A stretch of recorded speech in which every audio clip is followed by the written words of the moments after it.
Everyone, and welcome to another video. Today's video is going to be another installment in Coatmas 2018, the series where I make coats in the lead up until Christmas. I actually just posted the first video in this series and I've been reading through the comments this morning, but it is time to get started on coat number 2, or potentially 3. I don't know what order these are going up in. And this coat is going to be made out of a beautiful wool boiled sweater knit. At least that's what they described it as on Fabric Mart. But it feels like your typical thick, kind of slightly nubby wool, and then the back feels almost like the softest hoodie lining you can imagine. So I was planning on lining this coat and I purchased lining for it, but now that I feel how nice the interior of this fabric is, I'm leaning towards not lining it. But that's a decision that I can make after it's mostly assembled. I'm going to be going with a 50s or 60s kind of boxy swing coat design. Now I have already draped and drafted and made a mock-up of the pattern for this project. It was self-drafted and I think I have some footage of that in another video, which I will try and link on screen. But it was all inspired by this sketch that I did, and it's probably going to be really difficult to see because it's on lined paper and out of red pen. And the reason it's on lined paper and scribbled out in pen is because I came up with it in the middle of making a dress to go underneath this. I was really inspired by the print of the fabric of that dress. So I think I'm good to go, and I'm going to get this laid out, and then I will talk a little bit more about this project, my inspiration, and all of the designs that I came up with before settling on this one. Before getting into the cutting out, I just want to show you this fabric in a little bit more detail. It reads almost as an icy kind of off-white color on camera, or even a gray, which is unfortunate because in person it's a really very pretty pale blue. And I'm really so excited to have a coat in this color because I think it's going to be a really versatile piece within my wardrobe. I also have the lovely pattern over here. I think it is 3, 4, maybe like 12 pieces, because there are 4 pieces for the collar alone, and then there are 4 pieces for the sleeves, because they've got these really interesting, or at least what I think are interesting, banded details on them, which you can kind of see in my original sketch. Now the reason this sketch is so scribbly and kind of half-assed is because I came up with it while I was working on a dress to wear underneath this. That dress is made out of a fabric that has stingrays on it, and I actually found the shape of the stingrays kind of inspiring, and it gave me the idea to make a coat with a yoke that had banded detail on it that kind of mimicked a collar, but didn't have the structural requirements of a collar, because I knew doing a collar of that size would be really heavy and weighty and not necessarily something that I would wear very often. And I really liked it because it seemed more unique than some of the other ideas that I had, which involved kind of your typical 1960s swing coat with a very large shawl collar. I was also debating about whether to have gathered puffed sleeves or whether to have the wide bell-shaped sleeves. And then I ended up thinking about doing a coat without a collar and kind of interesting seaming that led into pockets. And again, I was still conflicted about which sleeve shape to do. Then I was looking online, I found some double-breasted swing coats that I just fell in love with the design for. So I was thinking about copying one of those, but I wanted to be a little bit more original with it. So when I came up with this idea, I felt like it combined all of the things I liked about other designs together, and it was also a little bit more unique. Though I do feel like I've seen that banded collar style somewhere, so I'm not claiming that it is completely original. It just wasn't copied off of an exact design that I found online or anything. And I haven't actually tested if this pattern will fit on my fabric, but let's hope that it does. It fits fine. There's a whole ½ inch to spare. I'm not even going to worry about getting all of the other pieces laid out before I cut out this one, because it looks like I'm going to have tons of fabric. So that hopefully means that I will have enough left over to make a little matching beret. And it'd be really cool if I could carry those banded details onto the beret, even if I just use top stitching to imitate that effect instead of actually piecing it. So this pattern is pretty simple, at least from the collar down. It's made from 2 pieces, so there's a front piece and there's a back piece, and then they're each cut out twice and sewn together at the back and the side seams. So that's why I don't feel like it's necessary to line this, because there really aren't going to be many visible seams from the interior. However, the seaming does get a bit tricky at the collar or the yoke. I've got all of these pieces that kind of go together and match up to form a shape that looks nice over the shoulders. So I think there are 4 or 5, and I've notched these pieces quite heavily because I want to make sure that I can get them lined up and get them laying properly. I also have that same effect kind of mirrored on the sleeves. So there are 3 pieces cut out for the cuffs of each sleeve, and then there's the additional actual sleeve body pattern. So there is quite a lot of sewing here, and to get all of these pieces to look nice, I'm going to have to clip the seams after they're sewn, and then I'm going to be top stitching on both sides. So once I get everything cut out, I'm going to make a couple bobbins and just try and zoom through that. I'm probably going to be using the words yoke and collar interchangeably in this video, but it doesn't flip outward, so it is very much a yoke. It just looks a lot like a collar, so it's easy for me to get confused, even though I'm the one actually constructing it. You know, I was going to be really chatty while I was cutting this out, because I feel like I've got lots to say, but this material is really, really difficult to cut through, so it's going to be quite time consuming to cut this out, especially with all the fiddly yoke pieces. So I'm probably just going to speed this up, and then I will come back to you guys once it's done and once the assembly begins. Okay, that was stupidly exhausting. I'm sure I edited them out, but I kept having to take several minute breaks in between cutting individual pieces out because the muscle right here just turns to jelly after about 3 minutes of continuous cutting, and I just have to take a break for it to recharge. I don't know if that's a grip strength thing or what, but that is officially the weakest I've ever felt in my entire life. And now all of these muscles are like achy-ish, but hopefully they won't really be affected by the next couple of steps, so I'm going to carry on. I don't know, should I start with the collar or should I do the sleeves first? I should probably do the sleeves first. Yeah, that's what I'm gonna do. So here is my pile of pieces, not including the front bodice pattern. So the ones that were cut out on a fold are all for the collar, and I only cut out one of each of these. But then for the sleeves, I had to cut out each of the cuff pieces. And again, it's not even really a cuff, just in the way the collar isn't really a collar. It's a detail around the hem of the sleeve. And for anyone who is wondering what this is like to cut through and doesn't have experience with wools, I would say it's like cutting through 6 layers of craft felt or something. It's very, very thick, and I really don't think it would work well with a rotary cutter. I know I've gotten a lot of recommendations for that in the past. And the reason that I don't use rotary cutters just in general is because I'm kind of a clumsy person. I mean, I don't have half of the feeling in this finger because of a seam ripper accident, so I would probably end up dismembering myself if I used a rotary cutter on a regular basis. I also think the table I'm currently working on is too high for me to use one safely, so I'd have to work on the floor, and I don't really like dragging my fabric all over the floor unless I have to. And I don't like the fact that you're limited by how large your mat is or the placement of mat, and that you have to keep moving material onto it. Like, that just seems really inconvenient to me. I like the flexibility that scissors provide. Case in point about being clumsy, now this finger is bleeding. How did that happen? Who knows? It's gotten to that season where it's so cold that my hands have just decided that they're gonna start like cracking in various places and have all these little scabs all over them. It's super glamorous. You wonder why I try and keep my nails so pretty. It's to make up for the fact that my hands are always a disaster. I think I'm going to start by sewing piece number 1 to piece number 2. And to save fabric, these were cut on the horizontal grain line instead of the vertical grain line, which all the collar pieces were cut on. I think it's all going to work out in the end. And if it looks terrible, I actually have enough fabric to recut it. I ended up with about a yard of material left, which I'm really surprised at. It is such a large coat that it's kind of shocking to me that it only takes 3 yards of fabric to make. But I'm also happy that I have so much left over because that means I might be able to make my beret dreams come true. Beret dreams sound like really sad dreams though, don't they? It'll be a cool beret, I promise. So this is going to be sewn with a 1/2 inch allowance, and then I'm going to press the seam open, and I'm going to stitch on either side of the seam to create kind of a quilted top stitched effect. And I'm going to repeat that for all of the seams on this project, I think, and hopefully it will end up looking quite nice. And I think I have matching thread for this that I purchased. I actually didn't have a swatch of this fabric with me at the store, so that was pretty bang on of a guess, huh? I think I will use this as bobbin thread just because I have more of it, and then I'm going to use this as the top thread for top stitching. So I shall make a couple bobbins.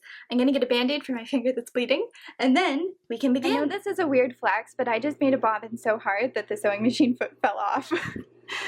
Luckily I caught it, not like literally caught it, but I noticed it before it completely fell off and ended up breaking the needle, but that was just funny. So I think that went okay. It's actually a surprisingly difficult fabric to top stitch on. It's a lot spongier than most of the wools that I've been using. So I found it was quite difficult to keep the foot in the position I wanted. So this side is pretty good, but this side is really wobbly. So I'm definitely glad that I started with the cuffs because I feel like I will be a lot better at it by the time I have to work on the yoke portion, which is going to be a lot more visible when it's worn. So though I'm not thrilled that there's wobbly top stitching at all, I'm glad that happened on the cuffs as opposed to another part of the jacket. Now I'm just going to go ahead and sew on the top portions. I will say that this fabric is very nice to sew just in general. It's just the top stitching that I've had a little bit of frustrations with. But I'm going to get the cuffs sewn on, and then I will top stitch along this line again, and then I will probably start getting the collar pieces sewn together. I'm going to have to only do a couple at a time though because I'm having a pin shortage. I don't know where they all are, but they're not where I need them to be. So that is number 4, and I'm going to pin it to number 3, and then I'm going to pin number 1 to number 2, and then I will sew both sets together eventually. So these I had to alter because they were too big. There's just too much excess at the shoulder. So I took it in right here. I had to slash it and take it in. And then I also let it out at the back. So it kind of rides higher over my neck in a way that I think looks a little bit nicer. And this one I had to take in pretty dramatically too. I think those were some of the only changes I made on my mock-up though. That and shaping the side panels a little bit.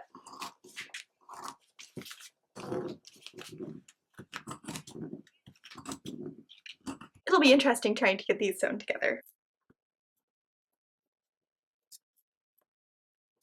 I've officially committed to not lining the sleeves, so I'm going to sew facing in instead, and I just drafted this by tracing around the hemline and the side edges of the sleeve that I've made onto the fabric that I had left over. So now I have a 3.5 inch wide piece that matches the shape of the hem. So I'm going to sew this on with a 1/2 inch allowance with the right sides facing each other, then going to flip it outward, top stitch the seam allowance, and turn it inward so it looks like this. And I think that looks quite nice, and it gives the sleeve some structure, which isn't a bad thing.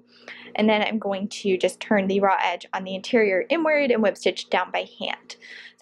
So I'm actually not going to hem the sleeves yet. They're going to be very easy to hem since this fabric is so forgiving.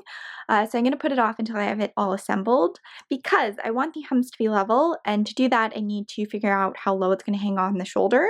And that's difficult to do without it sewn on to the yoke portion because the yoke actually hangs off the shoulder. So I think it's going to be easier if I wait to do that at the end, which means I have to get these panels unpinned and get the darts sewn and then get them stitched together. I was hoping to put this off because I'm debating about adding pockets to the front panels, and it's going to be a lot more difficult to mark them after I start assembling the pieces, but I also don't really know where I want the potential pockets to go until I have it assembled. So I think I'm just going to run with it, and if I decide to add pockets, then I'll kind of lay it flat and try and fudge the placement of them and get it even that way, which isn't ideal, but it's definitely doable. I've been reading more of the comments on that Sounds of Sewing video. And it's funny because all of the comments about not liking that video are basically just compliments for other videos I've made. So I'm officially totally fine with that.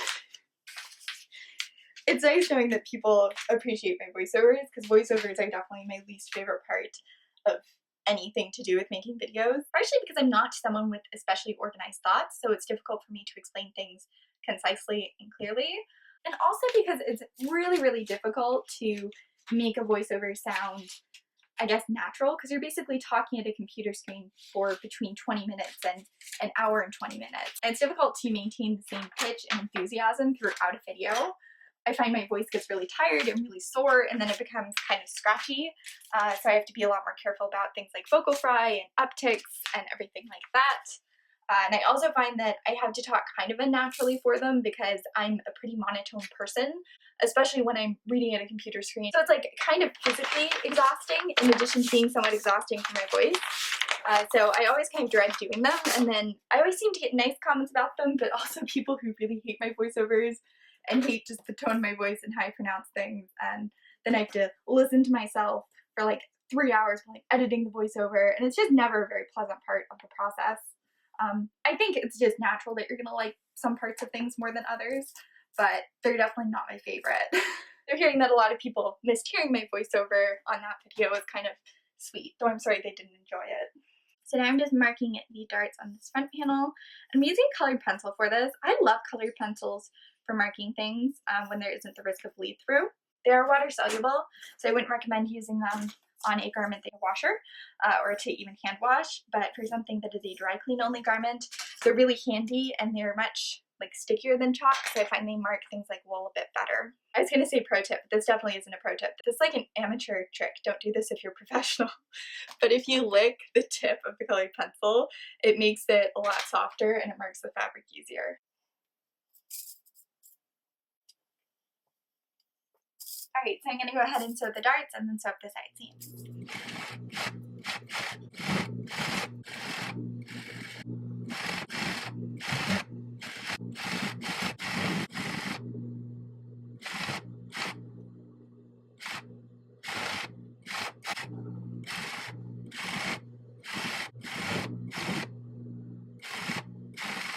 I love swing coats so much. They're just like blankets with collars. Like, look at this.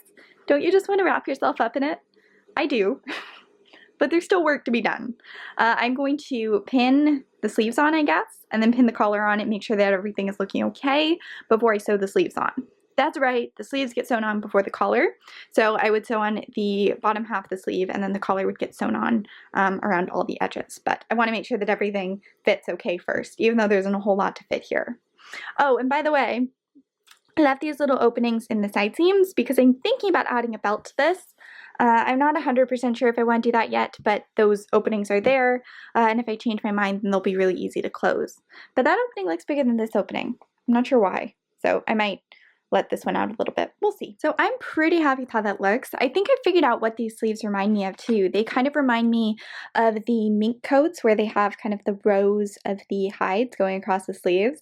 I think that's what that shape in general reminds me of. And I kind of like that the top stitching bends it inward a little bit, so you see a little bit more of the texture of the pieces from the side instead of it just being perfectly smooth, even though it probably should be perfectly smooth. I'm pretty happy with how the fitting of this went, and before I sewed the sleeves on, so the facing in, I've decided to add pockets. So I came up with a design that I liked. I sketched out the design and then I just used kind of lined paper to figure it out. So now I have to basically make this out of fabric. So I'm going to make all of these separate pattern pieces and add seam allowances and then get it seamed together and hopefully have pretty pockets before the day is done. So I got the pockets on. I don't like how they look. I like, well, that's not entirely true. I like the shape of them and I think they're a good functional thing to add to the coat, but they were impossible to top stitch because the material was so thick at the side edges that I could barely get it under my sewing machine foot. So as I'm sure you can tell, it tapers from like 1/4 inch at the top to 1/8 of an inch around the bottom, where the fabric is thinner and I had more control over how close I was to the edge. So I don't know if I'm going to rip those off and redo them or not. But for now, I'm just going to move forward. I sewed the bottom half of the sleeves on, and now I'm going to sew the facing into the top of the collar. Ta-da! So what I did might not make that much sense yet, but basically the front of the coat turns inward by 4.5 inches. The center line is marked with a green dot. So after the collar is sewn on, it's going to turn inward there and be tacked by hand, so the front edge is finished. And basically I wanted that to continue up through the collar, but I couldn't really draft it into the collar because it has the banded details. So this is sewn on as a little addition. So this is actually too small. It's a 1/2 inch too small because I forgot about the seam allowance that would make it too small. So it's not going to quite line up with the facing for the rest of the coat, but it's going to be fine. I'll be able to cheat it by turning the edge inward a little bit more and tapering it off up around the collar. So it's fine. But basically this is going to get sewn on. In fact, this entire edge is going to get sewn on to the top of the coat, and then this will fold inward along with the entire front facing of the coat, and I will tack that in place by hand as well. So I don't know that I'll be able to get this finished tonight, but I'm pretty happy with how it's going so far. So I went ahead and drafted a pattern for the hat, and I'm like 50% sure that it's gonna work, which I don't think are too bad of odds. So I have to go ahead and copy all of these lines, since these are the stitching guidelines, onto interfacing, because the actual fabric I'm using is obviously too thick for me to trace through it. So I'm gonna do that. Just put it underneath interfacing and then trace all the lines on top of it. And then I'm going to go ahead and cut this out of my wool. And I'm also going to cut the top piece you just saw out of the wool. And hopefully, before the day is done, I shall have a beautiful 1950s style beret. So I just realized that I haven't actually mentioned my progress on the coat at all today. And I promise we will get to that tonight, even though it is already almost 9 o'clock. I made new pockets for it, and I removed the old pockets, and then I decided I didn't want to have pockets at all, so I basically wasted 2 hours, and then I just sewed the collar on and sewed bias binding around the arm side. So that is where that is at, and now it needs to be hemmed. I have to turn the edge of the facing inward and hand stitch it down. I have to hem the sleeves, and I have to add binding to certain points as well, and then figure out closures of some sort. But we're talking about the hat, and I'm very close to it. So I got all of the stitching done on the lower portion, and then I sewed it onto a circle which forms the top portion. That is how it is looking right now. And I realize this isn't very promising because it's just way too floppy. Like, I like the shape of it, but I don't like the fact that it's all dented and bubbly. So I'm going to try and add boning to the seam that joins the top piece to the brim, and hopefully that'll fix it, and if it doesn't, then I will have to get a little bit more creative. But this piece of boning, the seam is really screwing me up. Right here is going to be my first course of action, and I'll show you what it looks like when I'm done. Also, I just wanted to let you guys know that every time I've walked into my sewing room since moving my dress form there, I've gotten freaked out thinking that someone is in this room waiting for me.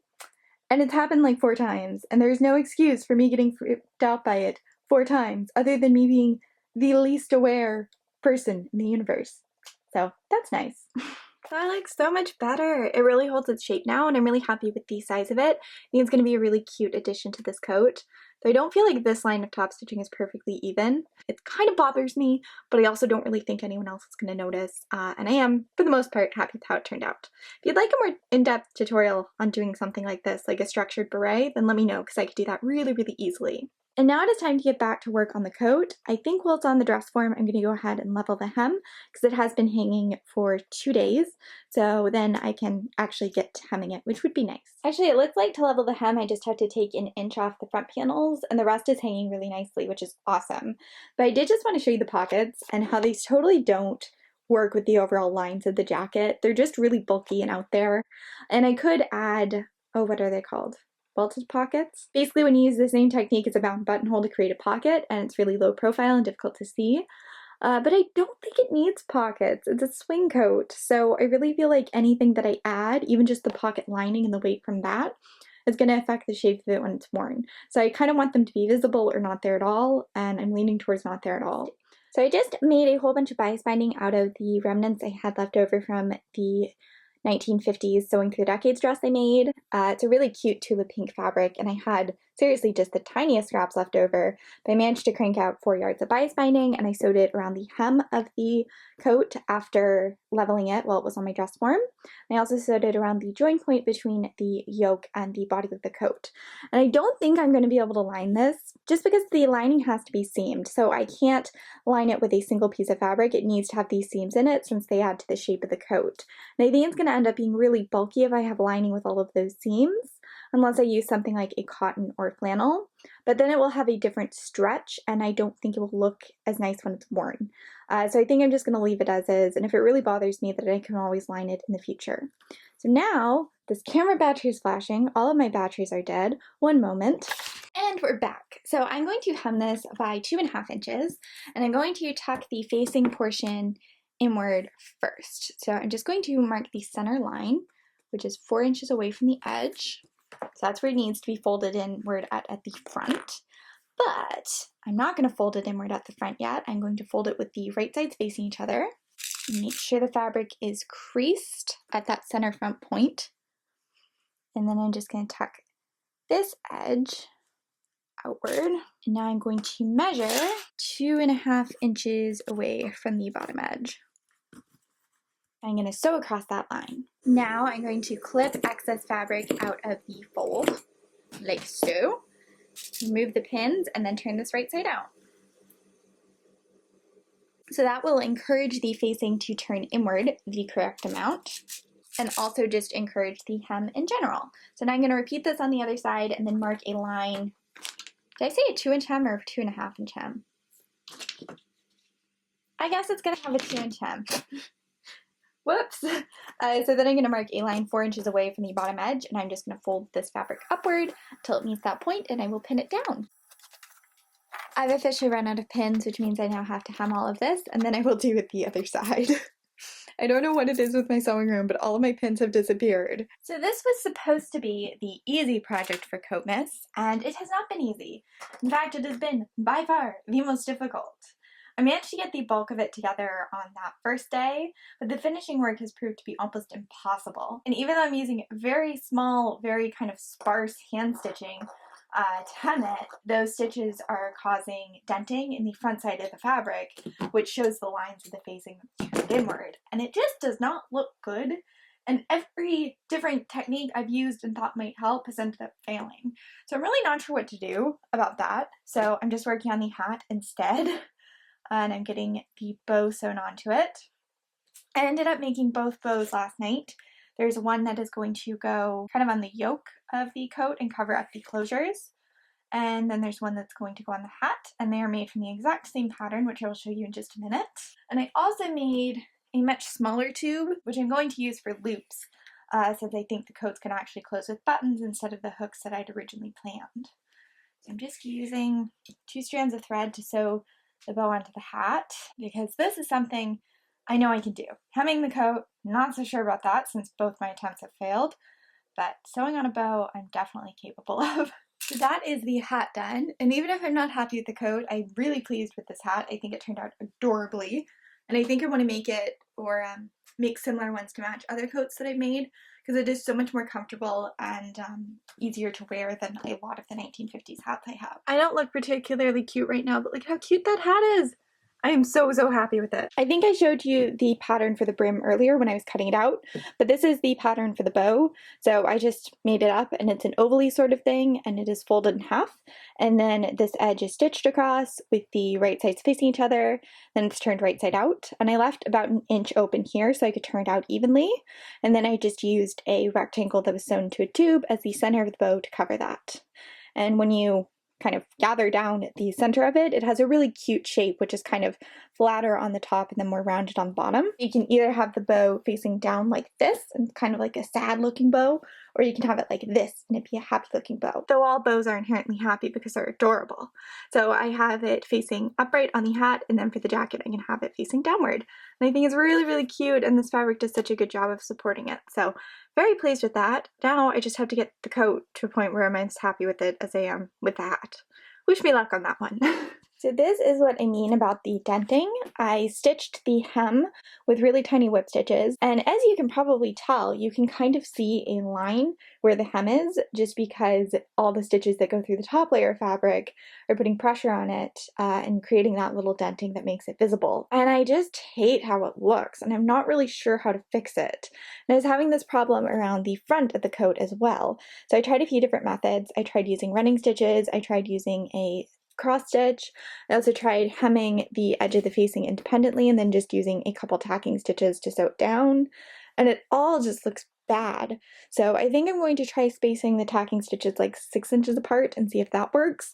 But so far I'm just feeling so discouraged with this project because I just can't get the hems to look the way I want them to look, and it's so disappointing because I like everything else about this coat. So for the hem to be the issue of all things, it's just such a pain. But before I do anything more on this, I'm actually going to remove part of the facing. So what I'm going to do is remove these stitches, and then I'm going to re-sew that with this stuffed between them. So I'm going to cut this into 3 equal lengths and line them up with the bands in the facing, and then they will function as loops for buttons and closures. So I'm going to do that. Then I'm going to play around more with trying to get this hem to work, and I will update you if I figure out something that seems promising. Though right now I'm not feeling too confident. So I can't remember, but I'm pretty sure when I started on this, I said it was going to only take like a day. And I totally jinxed myself because it has been a week and it still isn't done. I ended up removing all of the hem stitches from the hem because I was unhappy with how it looked, and then I trimmed off most of the bias binding and decided I was going to do a rolled 1/2 inch hem. So it'd still be bulky, in fact bulkier than the first attempt, but it'd be lower towards the bottom of the coat, so I thought it'd be less noticeable. And since it's a heavy wool, it doesn't really need a wide hem to weigh it down. But now I cannot for the life of me get the hem to be level. I cut the front on an angle when I should have cut it straight, and I did that because I wanted more volume, but now it hangs longer at the center front because it's a diagonal. And I also have the back panel flaring outward, so it kind of slopes out at the side, which makes it almost impossible to get the hem level. So I spent a good hour today fiddling with this, and I'm so pissed because now I don't have time to sew it while it's still light out, and it's still not completely level. So I'm going to take another crack at this when I get home, but unfortunately I won't be able to hem it and film the hemming process while I still have good natural lighting. So I'm sorry if the remaining footage in this video looks like crap, and I'm sorry if the finished hem looks like crap. It's been very, very frustrating, and hemming is one of my favorite things, so to have it betray me like this is very sad. But on the bright side, look at my outfit today. Isn't it cute? And I don't think this goes with it, but I'm totally gonna wear my 1940s military coat with it. It's the right weather for it. So I still haven't gotten dry cleaned, which is kind of gross. Okay. So this is the closest it is going to get. I've spent many hours trying to pin this, and this is the best that's going to happen. Look at the casual like dress form butt in the mirror. That'll get me demonetized. So I think it is done. I ended up sewing the hem with a running stitch. So now the stitches are a lot more prominent than they were before, but the overall hem is thinner since I totally removed the binding when trimming the hem. So it doesn't have that thick look to it that I thought just looked horrible the first time around. So even though it's technically less finished, I think it looks better. I'm also still having problems with the hem not looking level. It's very peculiar because of the way that I cut the side panels, that it looks like it dips down to be too long, but if I hem that portion any shorter, then from the front you can see it kind of round upward.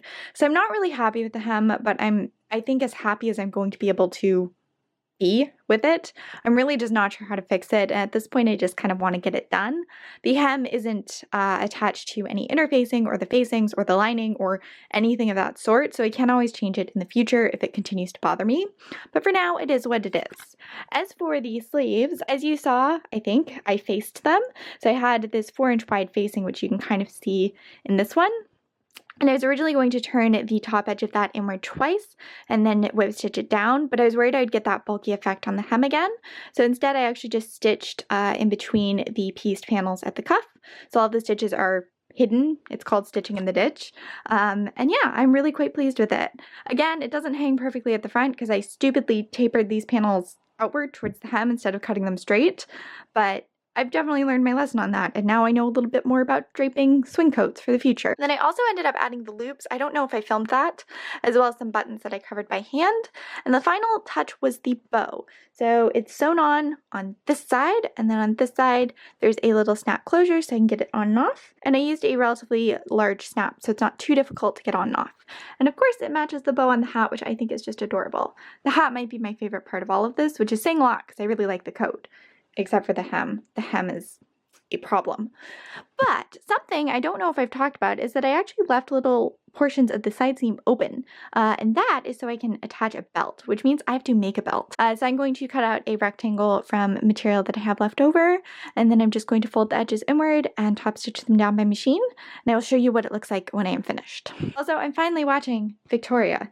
I've wanted to watch this for a long time, I just haven't gotten around to it, so I hope it's good. So as you might be able to tell, this project is complete, and that is all the footage that I have of constructing this. I definitely got a little less attentive to filming towards the end there because I was so frustrated by the hem of this. I finally got it hemmed to what I feel is the best of my ability, but still not up to my usual standards, which sucks because I'm really happy with the rest of this coat. I think the shape of the collar is really nice, and it ended up working really well out of this fabric. I also think that the facing makes the neckline just in general look really smooth, and I think the bows were a perfect addition and came out even better than I could have expected. I'm also really happy with the hat. It is so light and comfortable, and I really want to make more of these to go with more coats in the future. On top of that, I think the shape of this in general is quite cute. It's not the most flattering, but it is a very classic swing it coat silhouette, which is what I wanted. So overall, I think I'm happy with this because there are more positives than there are negatives, but the hem was really frustrating. However, I have learned quite a lot on this project, which makes those problems seem a little bit less like problems and more like lessons. I definitely know what not to do when drafting and draping a swing coat, and I'm going to make sure that any coats I make in the future have a straight line down the front instead of a slanted one. And before I go, I just want to thank all of my lovely patrons whose support I really appreciate. There will be a whole list of names on screen, but I also want to give a special shout out to all of my top tier patrons, which include Jordan Carpenter, Heidi Nizer, Jennifer Pinkleton, Tabitha Langston, Dot Cosplay, Mo Quintana, Sharon Cyrus, Rachel Bishop, and Janet Abbott. I really do appreciate the support I've gotten over there so much, and that's really what has made Coatmas and my Christmas projects this year possible. So a huge thank you goes to all of those people and to everyone who's watching. If you did enjoy this video and you've enjoyed the other videos about coats that I posted this month and plan on posting this month, then giving this video a like and a comment would really help me out, and I will talk to all of you guys very soon.